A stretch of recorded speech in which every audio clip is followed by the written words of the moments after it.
इस वक्त मुल्क में लोड शेडिंग का हाल है क्या?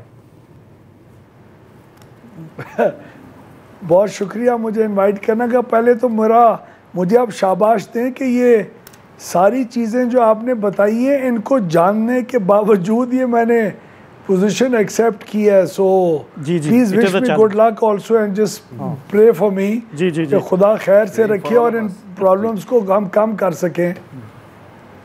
देखें, जो बेसिकली पाकिस्तान के पावर सेक्टर के 4 इश्यूज़ हैं। सबसे पहले जनरेशन है, ट्रांसमिशन में भी इश्यूज़ हैं, जनरेशन के इश्यूज़ हैं, फिर उसके बाद डिस्ट्रीब्यूशन के नेटवर्क्स के अंदर इश्यूज़ हैं।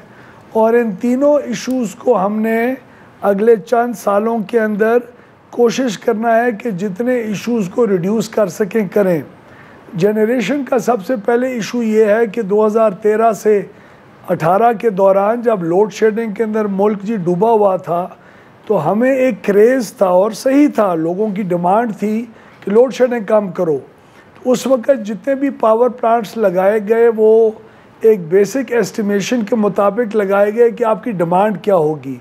वो डिमांड हमने असेस की उस वक्त 5 या 6% इकोनॉमिक ग्रोथ की बेसिस के ऊपर।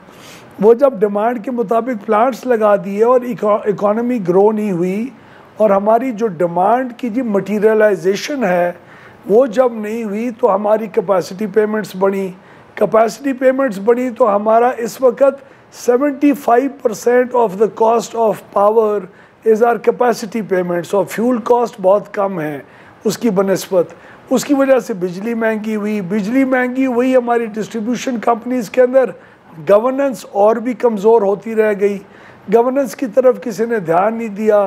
डिस्ट्रीब्यूशन कंपनीज़ के बोर्ड्स जो थे वो पॉलिटिकल इन्फ्लुएंस, रिश्तेदारों के इन्फ्लुएंस, लोग बिजनेसमैन और इंडस्ट्री के रिप्रेजेंटेटिव्स के इन्फ्लुएंस के तहत जी मरते रह गए। इनएफिशिएंट कंपनीज़ होती रह गई।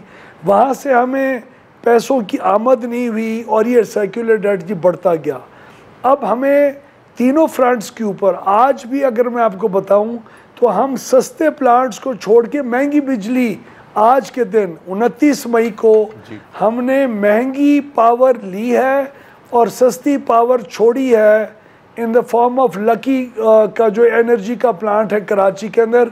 क्योंकि हम कराची साउथ से नॉर्थ में बिजली को ट्रांसमिट करने की पोजीशन में नहीं है, हमारी जो मटियारी की लाइन है वो अवेलेबल नहीं है।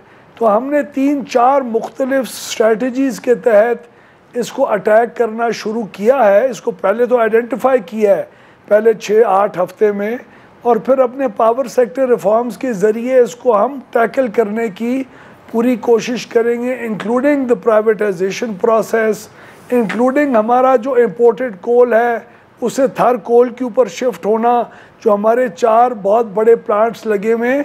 तो ये एक मल्टी प्रॉन्ग्ड स्ट्रैटेजी होगी जिसके तहत आपका पावर सेक्टर कुछ इम्प्रूवमेंट की तरफ अगले 5 साल इंशाल्लाह जाके बहुत बेहतरी आएगी। हमें पूरी उम्मीद है अल्लाह ताला से इंशाल्लाह।